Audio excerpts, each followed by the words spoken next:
Hello, I'm Michael Verney and welcome along to the Indo GAA Podcast with thanks to AIB. AIB is at the heart of Gaelic games across both club and county, and in 2025 they're celebrating a decade of sponsoring the All-Ireland Senior Football Championships. With this year's championship shaping up to be one of the most competitive in years, AIB is more excited than ever to bring fans closer to the action. Check out the hashtag #TheToughest for more. Welcome to Indo GAA. Delighted to be joined by Pat Spillane and Dick Clerkin to look back on what was not a busy football weekend in terms of quantity, but we did have two provincial finals to look back on. But just something that immediately came into my head. Pat Spillane regularly says about not leaving the house, and yet I find he has a remarkably nice tan when we bring him up on screen there. Pat, how do you balance the sun and the screen? I spend. We're living in paradise at the moment here, and I live on the shores of Kinmare Bay. And since the sun started shining 9 days ago, I go out on the deck. I have my breakfast out there, my lunch out there, my tea out there. I bring my laptop out and I watch all this. If there's sport to be watched, I watch it outside. It's absolute paradise, and I've been soaking in the sun as well. So absolute magic. If Kerry is nice at the best of times, but with sunshine today, Kinmare Bay is like just a sheet of glass. It's paradise. So I'm lucky and privileged to be living in paradise. Pat, people talk about, like, there's all these wellness professionals going around. You have it all sussed. You have it sussed out. You should set it up. You could, like, a wellness retreat to Pat's house. You can watch a game of football, sit out, have the breakfast, charge them with... Yeah, you're right there, because you look at the modern day society, and I start to say, geez, if I was around nowadays young, I'd start off as a wellness is big, yeah. Wellness, I could be a wellness guru, yeah, that's big. I could be, and I look at all the other things, a blogger, a vlogger, a content creator, an Instagrammer. Geez, there's a lot of gigs there. And the great thing about all those gigs, no qualifications required, bar neck. We'll chat a bit of football, lads, because there was plenty to chat about. Dick, I'll come to you first. Really good Connacht final again. Same as last year. Really intriguing right down the stretch. Galway just found a little bit more when Mayo got on their coattails again. What was the winning and losing of this game from a Galway point of view? Well, a couple of things. It was brilliant to see such a huge turnout. You know, people were sort of, myself included, with the All-Ireland draw, did it put a sort of a context around a game that it shouldn't, in terms of where the winners were going to go versus the losers. You got no sense of that. It was a standout Connacht final. Both teams, 100% endeavour, and all fans went there looking for a win and support. So that was great. That's what you want in your provincial finals. That was great, and that set the game up for what transpired. I think not for the first time in Mayo's storied history, just a bit of technical deficiency up front, and sort of just too many, sort of a narrow channel of score getters. And when it came to it, Galway just had a better spread of better footballers, and the fine margin sort of played out. I think Kevin McStay and Mayo can take an awful lot from it. There's a question mark where they're at. But at the end of the day, Galway are rightly up there now in the top 2 or 3. Mayo should have won that game. So Mayo can't be that far away either. But as I say, it's the same things that keep sort of coming up in terms of their ability to take chances down the home stretch, decision making, all of those sort of things. The performance of Aidan O'Shea sort of typified Mayo in abundance. Lots of endeavour, but a lot of silly mistakes and turnovers. Scored in the game from play. You can't have a forward of his stature and impact not scoring from play.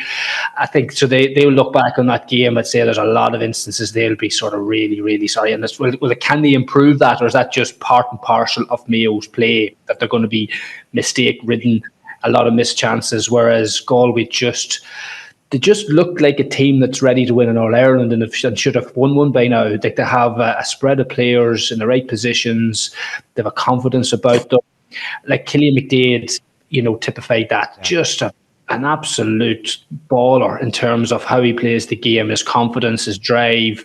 And then when the scores were there, I think he had 3 points, 3 shots, or whatever it was. Just they looked like everything you'd want in a team. And they won a game that most teams, Kerry, Dublin, Armagh, very few teams would have won that game from that position. Like they were beaten. Like there was a level game with 15 minutes, and I don't know how they done it, but that's just through their ability to win hard ball, like the scores that they had to get were all hard won scores, because you had to sort of get it in that 20 yards further than Mayo's equivalent. And the fact that they won that game, like that was a serious performance for Galway in the second half to eke that out, because, you know, if you were betting and running going down the straight, it would have been hard to put good money on Galway, but Mayo will be very sick now and say, looking back in terms of what they left behind there. Just stay on Galway for a second, Pat. You know, the Dylan McHugh block, Conor Gleeson getting a touch on that. Now we'll chat about that now in a minute, about whether that should be a 2-1. McDade's run. They just had some big plays at important times, Pat.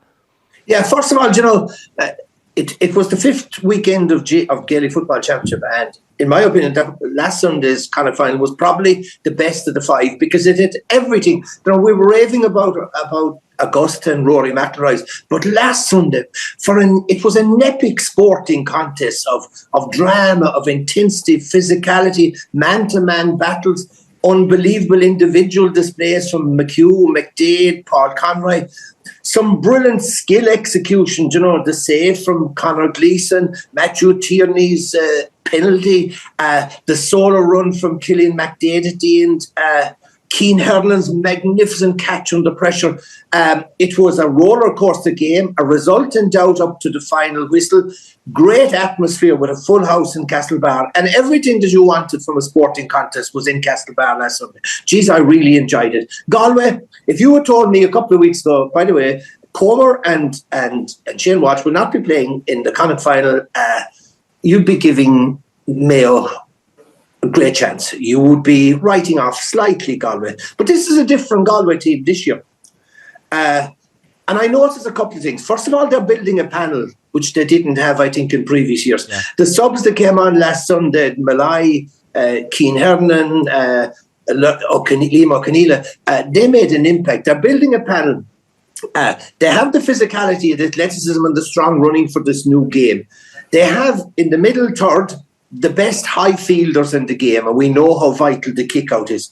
But, you know, I look at something, and you look at last year's All-Ireland final, and you're saying, am I seeing anything different?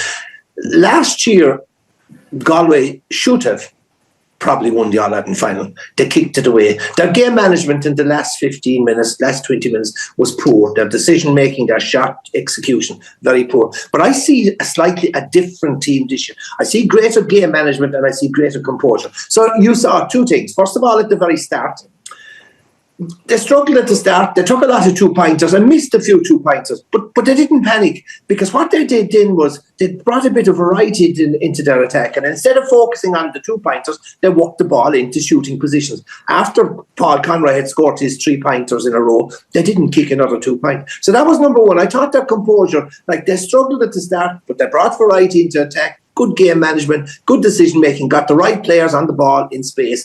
And, you know, for 28 minutes, they outscored Mayo was a 1-8 to no score or something like that. Absolutely brilliant. But it was the end, and Dick referred to there, the last 17 minutes.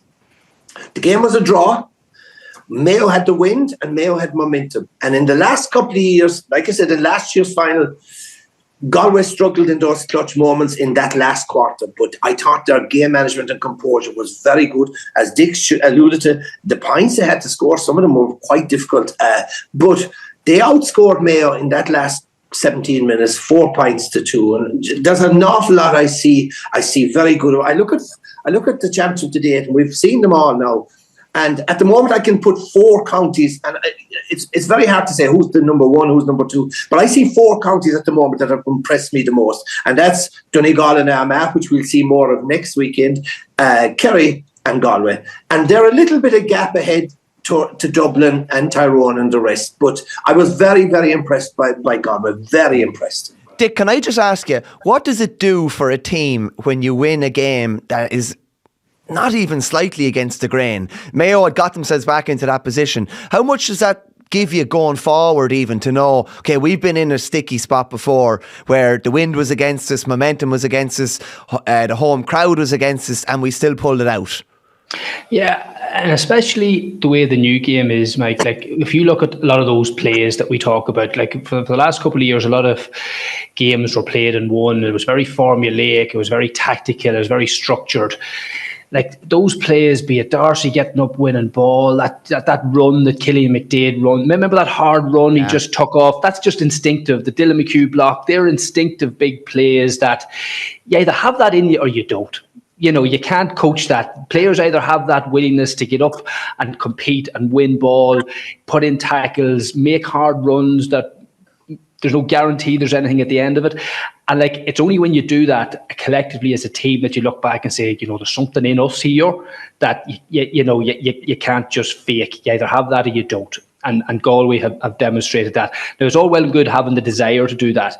You have to have the physical ability and the attributes to do it and do it down the home straight. Like, one of the issues with Galway last year was they didn't have a fully fit Killian McDade. They were playing a Comer and a Walsh that were half fit in an All-Ireland final. And you get the sense now that Pádraig Joyce realises, no, you're either fully fit or you're on the bench. And you're not going to win big games against big teams or carrying players just because they might have something in them. You got to be fit enough to carry that, because if any player out in that pitch wasn't fully fit, they were going to get exposed, like were some of the Mayo players. Like, not to be unfair, like Jim O'Connor has been a sort of a great player. He wasn't fully fit and wasn't at the pace of the game, and you could see that. He wasn't able to sort of contribute to the game that he normally does. And whereas Galway, all their players, and even Peter Cook coming off the bench, he's only got maybe 15-20 minutes at that high level, but he was able to contribute when he came in at that pace. So that's the key thing. They've got players that have that drive and desire to do the hard work and make the hard runs, but they're physically fit to go and deliver it when it matters. And that's a massive thing for any team to have. Pat, from a Mayo point of view, is it too simplistic to say that this was the same old Mayo, that they got themselves into a position and probably weren't able to execute when push came to shove? They had themselves in a great position.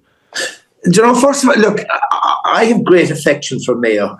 Mayo people, Mayo as a county, and Mayo footballers down through the years. They're warriors. They die with their boots on. I just love everything about them. And I felt sorry for them last Sunday. And do you know what I felt sorry about? Because, you know, nowadays we live in the world of social media. And I was looking at all the jokes last weekend. Leinster or the Mayo of rugby, you know. And you're sort of saying, that's unfair.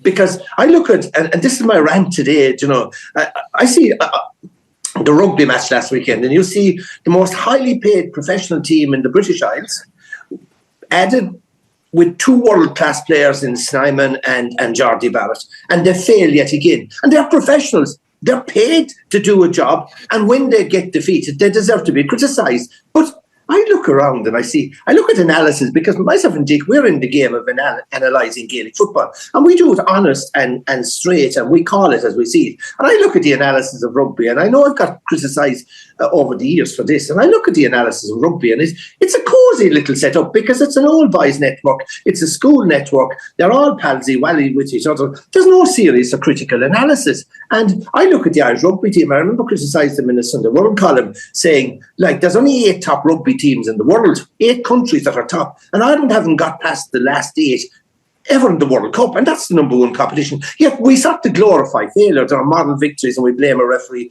And I see the same with Leinster last week. I didn't see the criticism, because there's all ex-players, and I don't see the criticism of Leinster, which they deserve, because they're highly paid to do a job, and they failed yet again. And I feel it's so wrong to compare them with Mayo. These Leinster players, because they're the darlings of the media, they're the darlings of corporate Ireland. Life goes on, they get paid, they get increased contracts, they get more sponsorship. Mayo lads were back at work on Monday morning. They certainly were all back at work on Tuesday morning. They're doing it for the love of the county, for the green and red. And I just felt to compare them with Leinster rugby is wrong. And I just felt sorry for them. And yes, there was a lot about their game last week that I thought was very good. The first 12 minutes, they had 73% possession. They were beating Galway by a goal. They're pressing, they're high press, they're tackling, their turnovers was very good. And Ryan O'Donoghue, after a struggling first half against Johnny McGrath, I think stood up to the plate in the second half. But you're right, it goes back to the same thing, Michael, as you said. It's the same old. And I look at, since the time they were beaten by Donegal in 2012, over the years with all the failures in their big matches, all Ireland finals, there's 2 characteristics. There's 2 things that stand out. Number 1, same old, forward inadequacies, forward failings. You look at, they got off 6 more shots last Sunday than Galway. They had 28 shots as opposed to Galway's 6. They had 5 scorers, and one of those was the goalie. 5 scorers. So a 16 out of 28 conversion rate, that's not good. In the first half, they went 28 minutes without no score in the first half. So you had forward inadequacies. But you had other problems. You had the kick out, which was at 30%, which is, like we said, in the new game. But forward inadequacies, forward failing. But it all was encapsulated into the final 17 minutes. And the final 17 minutes of last Sunday's game could be taken out of any of Mayo's glorious failures. Because what did you see? 17 minutes to go. The game a draw, wind behind Mayo, momentum behind Mayo, and the same failings. Lack of composure, poor decision making, poor shot execution, lack of leadership. You looked at the scores. In those 17 minutes, 8 shots at goal, 2 scores. They were from frees. No score from play in the last 17 minutes. The shooting overall, they had 9 2-point shots in the entire game. They scored 3. That's 1/3. But I looked at the final third, and you looked at block downs. 3 block downs. 4 block downs. Paul Towie was blocked down 3 times. Dylan McHugh's blocked down. You had Jack Carney being blocked down. You had Matthew Rowan, a high ball into Ryan O'Donoghue that went over the bar. You had Inda Hessian straight through to the goal. Wrong option. Right man in the right place. But then it all boils down to the last play. The last play, and they're 2 points down. And the last play, you now nowadays in GAA management, I'm sure with role-playing gameplay scenario, that every county and probably even every club is practicing that last shot scenario, getting your best shooter into the best possible position to score that 2-pointer to win the game. And I looked at the last play. Outside the fact that the movement, there was little or no movement by them. But you're expecting, well, it'll be Ryan O'Donoghue, maybe Fergal Boland, who's a good shooter. You'll get one of them. But eventually, it's worked out to the swing for a low percentage shot by Matthew Rowan, who's kicking at a narrow angle, 45 metres, and he's kicking with the outside of the right foot. And in that 17 minutes of lack of composure and poor decision-making and poor shot options, that was Mayo in a nutshell. That's why they failed last Sunday, and that's why there's no All-Ireland in Mayo for a long time. There was one example that sort of stood out to me. I can't remember how long into the second half it was. Mayo were right back in the game. There was a point or two in it. They got a free out on the opposite stand side, if you remember. It was a 2-pointer free, and Aidan O'Shea stood over it. Didn't look like he wanted to kick it. Then who came over? Ryan O'Donoghue. I have it written in. 64 minutes. 64 minutes. That was a game winning. That was a game winning kick. 38 seconds. That was and Ryan O'Donoghue went for a 2-pointer. And if you can remember, he kicked the ball into Conor Gleeson's hands. Now, Ryan O'Donoghue is the best kicker in the game. Ryan O'Donoghue plays up in Belmullet, where he's shooting into wind on lots of club matches. Ryan O'Donoghue, on a normal day in Belmullet, would put that ball over the bar with his eyes closed. But this is a Connacht final. This is a pressure game. This is a game as a draw. The ball drops into the goalie's hand. Why does the ball drop into? That is fear. That is lack of conviction. That is what happens, Mayo players, in those clutch moments at the end of the game over the years. And it happened, Ryan O'Donoghue, who was their best forward last week, but that's a fear, that's lack of conviction. No, I wasn't. That was another one, Pat. The other one, the one was on the opposite the stand side. Aidan O'Shea stood over it. Ryan O'Donoghue came over, looked, and I said, Ryan O'Donoghue, what are you doing over here? Yeah. That is not a kick for a right-footed kicker. You could sit and hit 50 of those shots and you might get 2. He's no business been over there. Yeah. That's a left-footed free taker's shot. He shouldn't have been anywhere near it, but it showed a lack of understanding or composure from Mayo in general. Who's taking these free kicks? Who's the man that steps up and hits a left-footed free kick? Aidan kicked it wide. And then he ended up having to kick it because there was, I'd say Ryan O'Donoghue stood there and said, well, I'm going to have to bend this off my right foot to have any chance, and that's completely ridiculous. At that stage, Aidan had no confidence. He never looked like he wanted to hit it, and then he missed it on the, as they say in golf, the amateur side, the short side with the wind. Like, if you look at Mayo, I don't remember since Kevin McLaughlin, he wasn't even really a left-footed kicker. They've never had an actually good left-footed free taker since Conor Mortimer retired, and that that those inches and those fine margins matter in big games and in many games over the years. So that's a simple thing that Mayo have never rectified. Having a good, reliable, confidence-backed left-footed free kick or for those clutch moments. You might only get 2 of them in a game, but in a point game or 2-point games, they're all the difference. And that was a prime example for me when I seen that playing out in front of us. That's poor coaching, that's poor decision making, that's poor confidence, that's everything encapsulated into one moment. There was just that, when you saw Matthew Ruan after the game and how disappointed he was, he went down the tunnel, he had the jersey over the head, and we were kind of talking about, with the draw being made the previous week, whether, either team wanted to win the game. It was clear that both were absolutely ravenous for it. But just, Pat, on the draw being made the week before these finals are played, can you make sense of that? And how does that make sense in the grand scheme of things? Everything to do with games promotion and marketing in the GAA world makes absolutely fucking no sense at all. It is absolutely stupid, whoever's driving. You go back to the very start of the year. So the week leading up to the National League finals, the 4 finals, it should have been a big build-up, marketing and publicity about the league finals. Oh, actually, not really. Most of the provincial championships were launched the week leading up to the finals. Holy Christ almighty. And then you do a draw before the provincial winners. It is absolutely a joke. And you try to maximise the publicity. You want to market our games. You want to promote our games.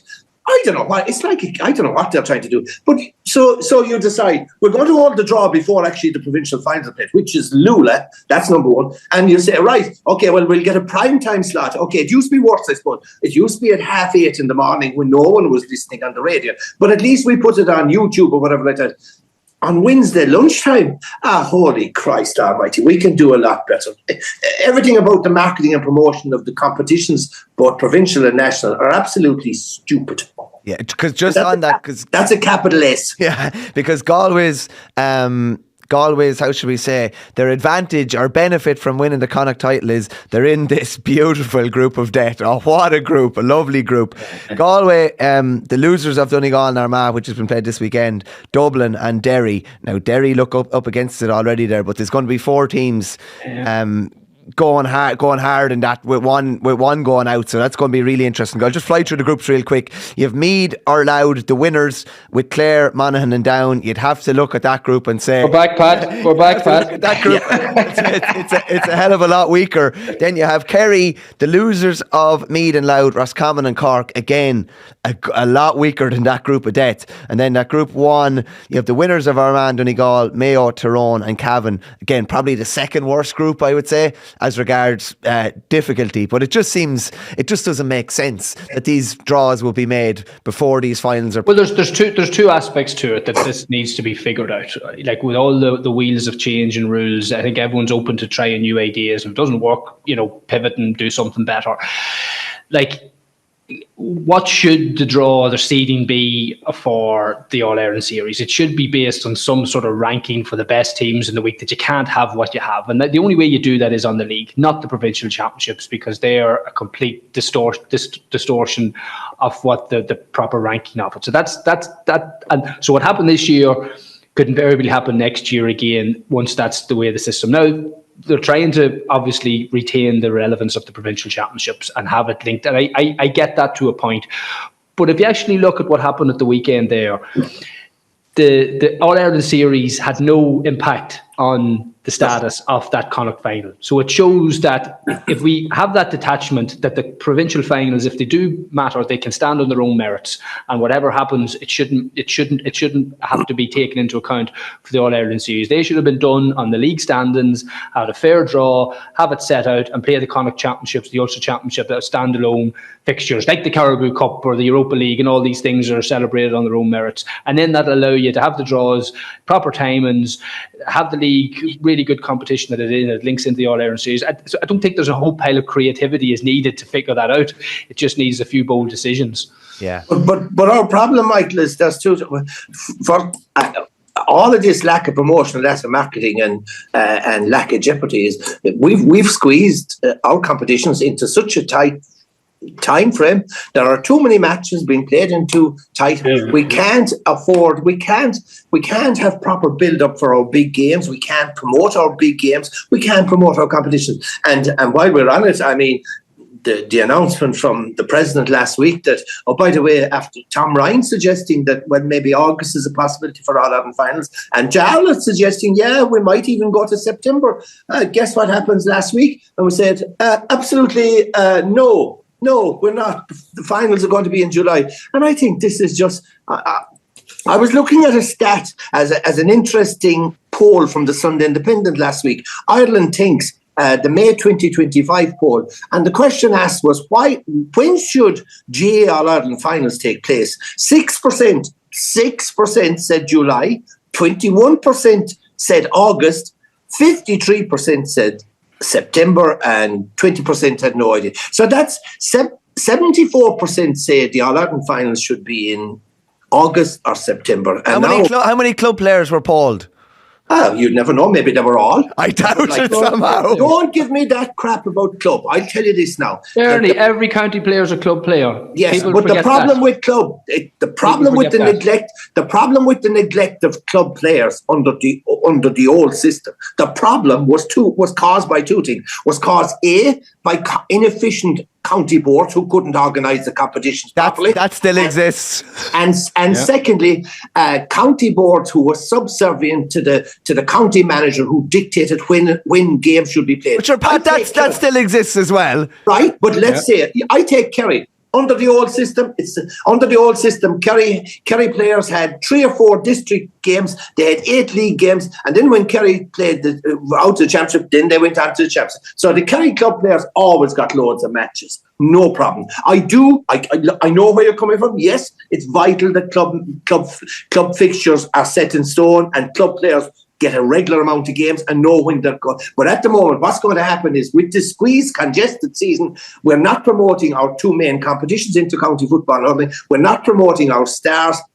And what's happening is, and Jarlath left the cat out the bag by saying, well, Croke Park is a big money earner now. That's where we get all our money from. Concerts and rugby matches and whatever like that. But I think so he who pays the piper calls the tune. Croke Park Stadium is running the show now. They're generating the money. But I think it's a known goal because we're not promoting our games and competitions. And when you're having a draw the week before the provincial finals on a Wednesday afternoon, you're not promoting it. Yeah, just on that, I actually would put everything back 2 weeks. I'm a big club advocate, but I don't think 2 weeks makes that much of a difference. No. I'd probably started maybe even a week earlier and just buying yourself a hell of a lot of time there. But club players, and who are obviously county players as well, or county players are club players, they do love knowing when their fixtures are and knowing that you can go here and go there and you're not going to miss anything. I get it, Mike. Yeah. I get it. The split season in theory is a great idea, but it needs tweaking. We could stretch it out 2 weeks here, 1 week there, with a bit of thinking outside the box, which sadly isn't.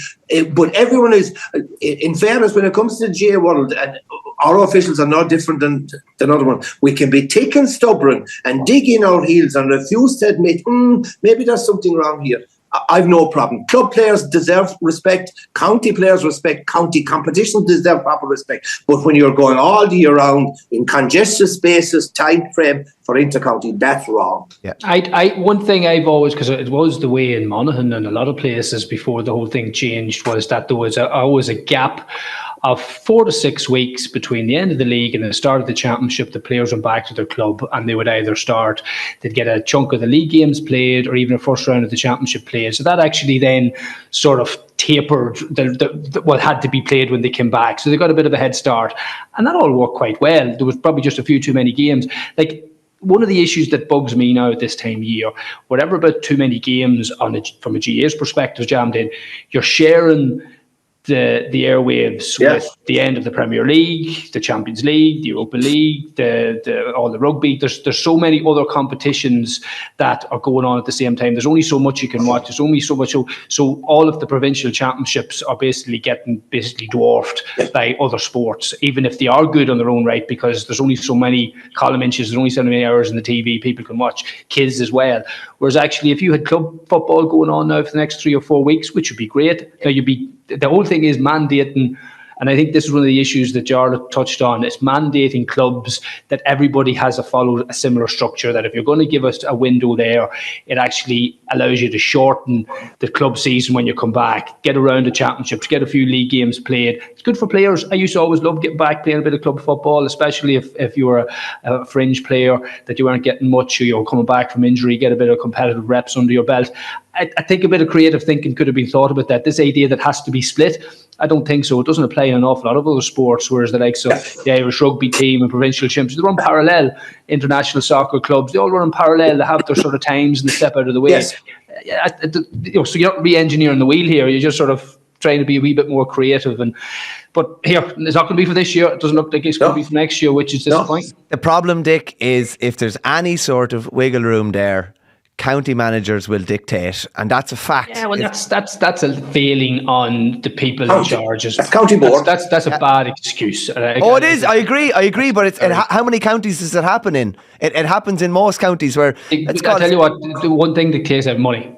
Tell a county board, said, here, you're getting a grant from Croke Park. Everyone gets money. Says, you don't follow this, you don't get the money, and then see who follows. This is it. Hey, you'd be surprised. You get some big corporate backer in, and they'll pick up the shortfall.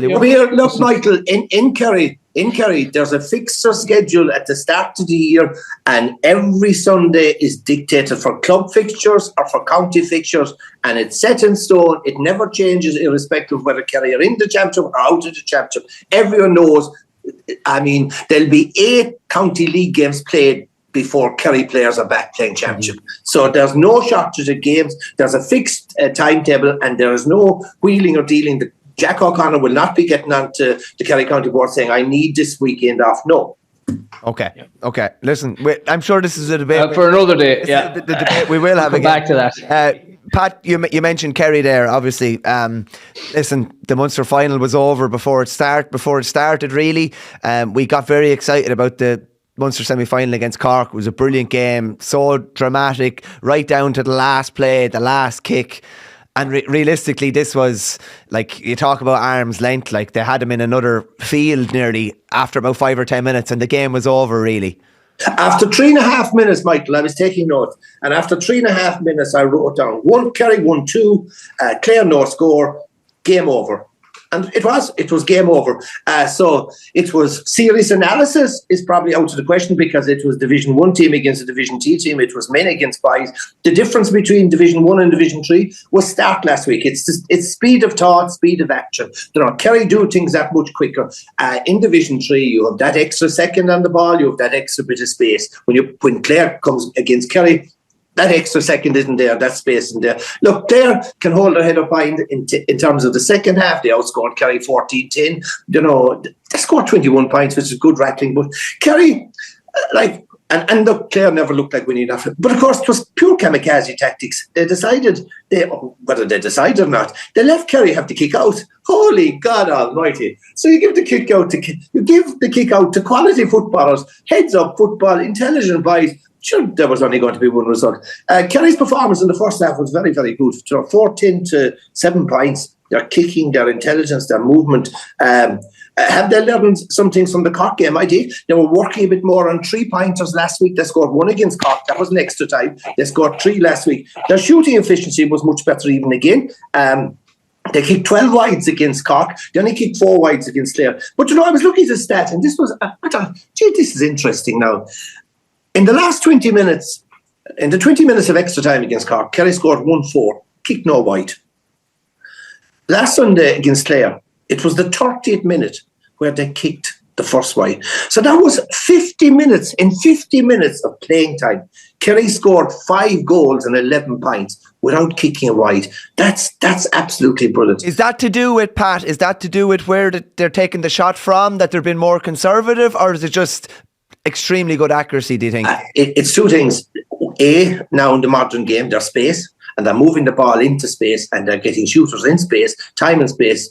Their movement is brilliant. Their heads-up kicking game is absolutely superb. They seem to be enjoying themselves. They're playing as a team. They're playing great variety. And I look at one stat, and you'll see, what's different and what I like about them, outside the fact that they're learnings from the Cork game in trying to get more 2-point shooters, and Seanie O'Shea coming back is a big benefit. But the big thing that stands out this year with them is that the ruthlessness in getting goals. In the 10 league and championship games to date, they've scored 24 goals. Last year in the 2 Munster championship games, and that was against Cork and Clare, they scored no goal. This year in the 2 Munster championship games, they've scored 7 goals. So I was very, very impressed. Second half was sloppy, but the game was over. But I was very, very impressed. They're building a panel. They were missing 5 or 6 players. I can see they've had an extra bonus. Barry Dan has been a revelation at midfield. And it looks like that Barry Dan will hold his place. When Diarmuid O'Connor comes back, Barry Dan will partner with Diarmuid O'Connor at midfield. And now the solution is there, which has been a problem area for you, the wing forward positions, which we're struggling. Paddy will start at centre forward. But I can see wing forward positions now of Seanie O'Shea and Joe O'Connor. And that's a bit like Galway. That's putting those big ball winners, those powerful runners in a wing forward position. So it was a very good day at the office in Kerry. And like, you look at the draw, I mean, Christ, talk about being poxed. This is the second year in a row in the qualifiers that Kerry will not face a Division 1 county. And by the way, Monaghan are doing all right for them, because Monaghan, even though they operated in Division 2, will be the highest play. Am I correct in stating this? Monaghan, who played in Division 2 this year, will be the highest placed league team in their group. You're right. Yeah, you're right. Bonkers. Yeah, it is a bit of reward. For what exactly? Anyway, but so looking at the Kerry, I felt sorry for Clare. Like Clare are one county, and I always sort of, as you know, at this stage, fight for the underdog. And Clare for a county that have no business been as competitive as they have been in football over the last decade. Keep turning out and good competitive footballers, and it's must be a tough sell to get boys to commit to playing football there, especially when the hurling team's back competing for All Ireland's. Like, I was, what really annoyed me, Mike, and I listened to you hurling man, as they call them, giving out about the Tipperary black or red card a couple of weeks ago, and how it shouldn't have been happened, and how you love the sledge league, and it should be like. I agree, right? To a point. Now, you can't assault a man with a weapon. Obviously, that's sort of maybe steps over the line. But like, Emma McMahon got a black card for Clare after whatever it was, 10. I think there were 6 points down at the time, and like, that was game over. Like, whatever, but as a spectacle, like it might never have won the game, but like, Kerry went and scored ran in a few goals after that. And I just said, that whole game and spectacle, like the Tipperary Cork game example, it was just destroyed as a spectacle. And I'm like, did the referee need to do that? Like, did he need to do that? Like, I go to club games. We all go to club games now that the black card is largely forgotten. They don't play it. And yet you have to be sort of pernickety with the likes of that. Nobody in the ground would have give out if the referee hadn't have given him a black card in that instance. That's not what the black card was brought in for. The black card was for deliberate, cynical challenges up in front of goal. I think that just really annoyed me, and it sort of when I look back, it shouldn't have been. It wasn't, Pat. Like, if you look at the game, if you look at there was blocks and checks in that Galway Mayo game. When you get into a really physical, intense game, there's probably about half a dozen technical black cards. You could go back and apply the rule. So we don't apply the letter of the law. So do you want? Hey, 1 second, Dick. Let the protected forward have his say. All right. So you want Gaelic football referees to operate like hurling referees with a sort of a la carte approach. So discretion. Common sense discretion, Pat. Yes. That's not common. Yes. Rules are rules. Rules are rules. You can't have an a la carte approach that says, right, I'll pull this hand pass, but the next 10 throws are okay. So, right, you're talking about the black card. And yes, it did cost Clare dearly. Clare were 7 points down when Emmett McMahon got black carded. By the time Emmett McMahon came back on again, Clare were now 14 points down. They conceded 2-2 to 1 point. Right.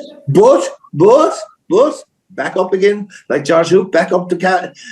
And it was a deliberate, Emmett McMahon deliberately pulled the leg of the Kerry player and in front of the referee. Christ almighty, you have to. unfortunately, like, you have to blow, you have to award the black card.